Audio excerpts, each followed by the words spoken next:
ও এখন এখানে পড়ে আছে কি জন্য? ওর বাড়ির লোকজন ওর জন্য চিন্তা করবে না? হ্যাঁ, চিন্তা তো করতেছে। আর এই জন্যই তো আমি বাড়ির লোকজনকে ফোন দিয়ে আসতে কইছি। আরে বাড়ির লোকজনকে ফোন দিয়ে আসতে বলার কি দরকার আছে? আর তুমি ওদেরকে ফোন দেওয়া না করে দাও, যাবি তো ওরে নিয়ে যাবো। আই বাদেন, তুই পারবি ওরে ওর বাড়িতে পৌঁছে দিতে পারবি? অবশ্যই দিতে পারবো। আই চলো তো, আমি নিয়ে যাই। আপা, আমি ওনার সাথে যাব না। কেন লতা, তুমি ওর সাথে যাবা না কেন? সমস্যা কি? না মানে রাস্তা দিয়ে একটা ইয়াং ছেলের সাথে যাব, রাস্তায় যদি লোকজন আটকায়, তারপর যদি ধরে বলে যে এই ছেলের সাথে তোমার কি, এই ছেলের সঙ্গে তোমার কি সম্পর্ক, কি হয়, তখন আমি কি বলবো? কি পরিচয় দিবা? মানেটা কি? বলবা তোমার খালাতো ভাই, খালাতো ভাই বোন একসাথে যায় না, তাতে সমস্যা কি? আপা, আজকালকার লোকজন না বড়ই খারাপ। আপনার ভাইয়ের সাথে যে আমার প্রেম নাই, এটা প্রমাণ করার আগেই তারা ফেসবুকে লাইভে চলে যাবে। তারপর কি বলবে যে আপনার ভাইয়ের সাথে আমি ধরা পড়ছি, আমাদের দুজনের বিয়ে পড়াই দিতে বলবে। না, আমি তো আপনার ভাইরে বিয়ে করব না।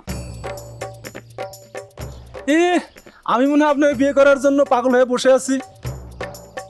হ্যাঁ বাবু, কি করলো সে? আমাকে নাকি সে বিয়ে করবে না? আমি তো নিজেই তারা বিয়ে করব না। আমি যারা বিয়ে করব সেই বাড়ির কাজের মেয়ের যোগ্যতাও তো তার নেই। আপা, দেখলেন আপনার ভাই আমার এই কাজের মেয়ের সাথে তুলনা করলো। এই কথা শোনার আগে তো আমার ফাঁস দিয়ে মরা উচিত। আপা, আপনি আমার একটা বুদ্ধি দেন। আচ্ছা, কিভাবে মরলে ভালো হবে? ঘরের ফ্যানের সাথে ঝুলা মরলে ভালো হবে নাকি গাছের ডালের সাথে? কিন্তু দুইটাই তো ভাঙ্গা পড়ার সম্ভাবনা আছে। এই দুটার চেয়ে বেশি নিরাপদ হবে ট্রাকের নিচে। ট্রাকের নিচে একবার গেলে আজরাইলও ঠেকাইতে পারবে না মৃত্যু, ঠিক আছে? এরপর নিরপরাধ ট্রাক ড্রাইভারের জেল ফাঁসি হয়ে যাবে, তখন তার বউ বাচ্চারা কে পালবে? আপনি একজনের উপকার করতে গিয়ে 10 জনের ক্ষতি করবেন। মাথায় কোনো বুদ্ধি নাই, একদম গোবর পচা। ওরে খোদা রে খোদা, এই যুগের পোলা পাই না, কোনো কথা তো মাটিতেই পড়ে না। আই, তোরা দুজনের সাথে কথা কবি না, কেউ কারোর দিকে তাকাবেও না। যদি চোখ পড়ে যায় না, চোখটা করে ঘুরাই নিবি। আপনার ভাই যে বেহায়া, সে ঠিকই আমার গায়ে পুরো কথা বলবে, আমি এটা জানি। বুবু, আমারও বেহা গইল। এত বড় অপমান কোনোভাবে সহ্য করা যায় না বুবু। হয় তারা বাড়ি থেকে বিদায় করার ব্যবস্থা করো, নাহলে আমি বাড়ি থেকে চলে যাব। দরকার নাই, কারো যাওয়ার দরকার নাই। এই বাড়ি থেকে আমি চলে যাব, তোরা থাক এখানে। অসহ্য, খালি পেছর পেছর পেছর পেছর পেছর। আপা দাঁড়ান, আপা আমি বুঝছি আপনার ভাই আপনারা অনেক জ্বালা যন্ত্রণা দেয়, তাই না? আপনার নিজের ভাই তো এই জন্য সব জ্বালা যন্ত্রণা আপনি সহ্য করেন।